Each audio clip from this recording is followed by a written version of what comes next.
आखिर भारत के पास क्यों नहीं है अपना जीपीएस सिस्टम और क्यों बिना सीट बेल्ट लगाए नहीं खुलता गाड़ी का एयरबैग? और कौन था वो शख्स जो अफगानिस्तान से लेकर आया पृथ्वीराज की अस्थियां? एक वो वक्त था जब हम कहीं पहुंचने के लिए लोगों से रास्ता पूछते थे, लेकिन आज हम एक से ही पूछते हैं, वो है गूगल बाबा से। गूगल जीपीएस से लोकेशन का पता लगाकर हमें बताता है और हम उस जगह पर पहुंच जाते हैं। आज भी हम अमेरिका के नेवस्टार जीपीएस सिस्टम का यूज करते हैं, लेकिन आज तक भारत ने अपना जीपीएस सिस्टम क्यों नहीं बनाया? तो बता दें कि भारत ने अपना जीपीएस सिस्टम बना लिया है, जिसका नाम नेविक है, जो जल्द ही हमारे स्मार्टफोन में देखने को मिलेगा। हमारे नए स्मार्टफोन में नेविक की फैसिलिटी देने के लिए इसरो सभी फोन कंपनियों के साथ बात कर रहा है। बता दें कि दुनिया में अभी तक सिर्फ 5 देशों के पास ही अपना जीपीएस सिस्टम है और उनमें से एक देश भारत भी है। अब भारत को अमेरिका पर डिपेंड नहीं होना पड़ेगा। इसके साथ ही अमेरिका के पास हर चीज की लोकेशन, कई चीज का इंफॉर्मेशन और उसका एक्सेस रहता है, जो कि नाविक के आने के बाद नहीं रहेगा। नंबर 4, आपने कभी सोचा है कि अक्सर गाड़ियों के टक्कर के बाद भी उन गाड़ियों के एयरबैग क्यों नहीं खुलते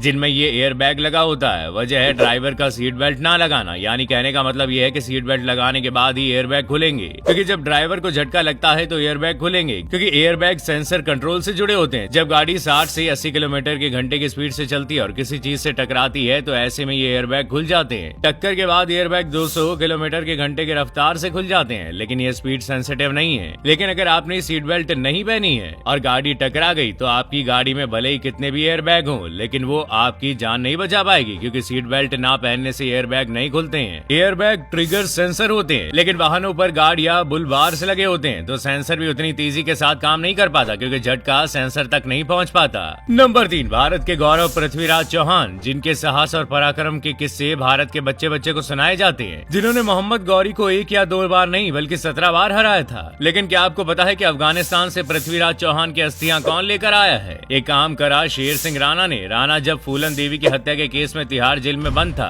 तब साल 2005 में राणा ने तिहाड़ जेल की ऊंची ऊंची दीवारों को भेदते हुए अफगानिस्तान जाकर अंतिम हिंदू सम्राट कहे जाने वाले पृथ्वीराज चौहान की अस्थियां लेकर वो आया था। इसके लिए वो पहले नेपाल गया, फिर बांग्लादेश और फिर दुबई के रास्ते अफगानिस्तान पहुंचा। नंबर 2, आज हम सभी किसी देश में जाने के लिए पासपोर्ट का यूज करते हैं, लेकिन आपने कभी सोचा है कि पहले के वक्त में जब पासपोर्ट जैसी कोई चीज नहीं थी, तब लोग कैसे बाहर दूसरे देश जाते थे? आज भले ही हम सभी पासपोर्ट का यूज हवाई जहाज और एयरपोर्ट में करते हैं, लेकिन एक जमाने में इसका यूज भी पोर्ट यानी बंदरगाह पर होता था। पासपोर्ट का मीनिंग ही होता था पोर्ट से पास करने का परमिशन। पहले के वक्त में रसीद और शाही परमिशन लेटर को आज के पासपोर्ट के रूप में देख रहे हैं। ईसा से 450 वर्ष पहले हिब्रू बाइबल में पासपोर्ट का जिक्र मिलता है। इसे फारस के राजा नेहमिया ने अपने एक अधिकारी के लिए जारी किया था। नेशनल जियोग्राफिक की रिपोर्ट की माने तो इस लेटर में राजा के द्वारा उसके नियंत्रण में आने वाले एरिया में उस इंसान को सिक्योरिटी देने की रिक्वेस्ट दी जाती है। नंबर 1, दुनिया में रोज कुछ न कुछ अजीब घटनाएं होती रहती है। इसी तरह अमेरिका में एक हैरान करने वाली खबर सामने आई है। देश के उत्तरी चिली में अचानक एक रहस्यमय गड्ढा बन गया है, जिसको देखकर लोग डर गए हैं। ये गड्ढा अटाकामा एरिया में टिएरा